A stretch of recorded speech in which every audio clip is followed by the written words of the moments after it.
Budget के हवाले से ही बात करेंगे। बजट में बैंक से रकम निकलवाने पर विद होल्डिंग टैक्स बहाल करने की तजवीज सामने आ गई है। नॉन फाइलर्स पर बैंक से कैश निकलवाने पर आए टैक्स दोबारा लगाने की तजवीज दी गई है। बजट में नॉन फाइलर्स के लिए गाड़ियों पर टैक्स में इजाफे की तजवीज भी दी गई है। बजट में बैंक से रकम निकलवाने पर विद होल्डिंग टैक्स के हवाले से तजवीज दी गई है। मजीद जानते हैं साले अब्बासी से। साले बताइएगा। देखिए, बिल्कुल जो आइंदा माली साल का वफाकी बजट है उसमें एक और तजवीज़ सामने आई है।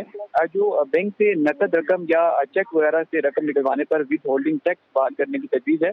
माजी में ये तजवीज़ जो है बजट में दी गई थी, लेकिन IMF और वर्ल्ड बैंक की जानिब से इस पर रिजर्वेशन सामने आई थी, जिसके बाद जो साबका दौरे हुकूमत में इसको कलअदम कहा गया था। लेकिन अभी दोबारा से जो विद होल्डिंग टैक्स है उस पर उसको बहाल करने की इब्तदाई तजवीज़ सामने आई है। नॉन फाइलर्स पर बैंकों से योमिया 50,000 रुपए कैश निकलवाने पर टैक्स जो है वो खत्म कर दिया गया था। अब की बार बजट में नॉन फाइलर्स पर बैंक से कैश निकलवाने पर जो है वो टैक्स दोबारा आयद करने की तजवीज़ है। आइंदा बजट में इनकम टैक्स एक्ट की शिक 231 और 231A और 236C को बहाल करने की सिफारिश की गई है।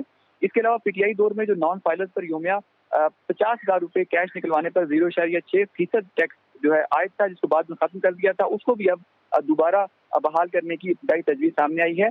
इसके अलावा बजट में जो नॉन फाइलर्स हैं उनके लिए गाड़ियों पर टैक्स में भी इजाफे की तजवीज़ है। नॉन फाइलर्स के लिए गाड़ियों पर एडवांस इनकम टैक्स दोगुना जो है वो लगाने की तजवीज़ सामने आई है। इसके अलावा इंजन कैपेसिटी के बजाय खरीदारी रसीद पर भी होल्डिंग टैक्स की तजवीज़ दी गई है।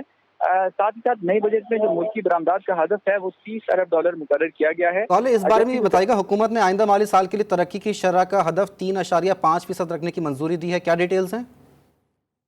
देखिए, ये मंजूरी हुकूमत ने दी थी, लेकिन इस पर जो वर्ल्ड बैंक की रिपोर्ट सामने आई है उसके मुताबिक जो पाकिस्तान की आइंदा माली साल में शरह नमू है वो 2% रहेगी, जबकि हुकूमत ने ऑन द कंट्रेरी 3.5% रखने की तजवीज़ मंजूरी दे रखी है।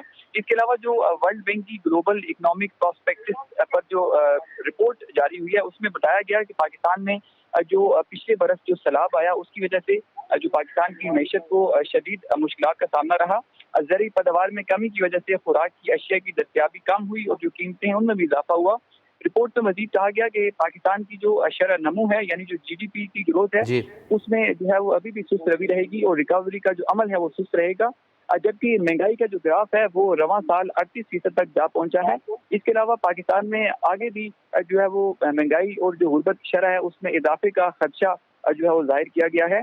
रिपोर्ट में मजीद बताया गया कि आबादी की बड़ी तादाद का गुर्बत से निकलने का इम्कान जो है वो कम होता जा रहा है, जबकि आलमी फाइनेंशियल जो बुरान है और मुल्की पॉलिसियों के बायस पाकिस्तान की जो मुल्की पॉलिसियाँ उसके बायस बुरान से निकलना फिलहाल मुश्किल है, जबकि जनूबी एशिया में अमूमी मौसमियाती बुरान ने भी मैशत पर बुरे असरात मुरतब किए हैं और जनूबी एशिया में ही जो मौसमियाती तब्दीली से सबसे ज्यादा मुतासिर होने वाले मुल्क हैं उसमें पाकिस्तान का शुमार है और इसकी वजह से पाकिस्तान की जो मैशत है वो सुस्त रवी का शिकार रही है। जी, आलमी बैंक ने अपनी रिपोर्ट जारी कर दी है। साले अब्बासी हमें अपडेट कर रहे थे, आपका बहुत शुक्रिया।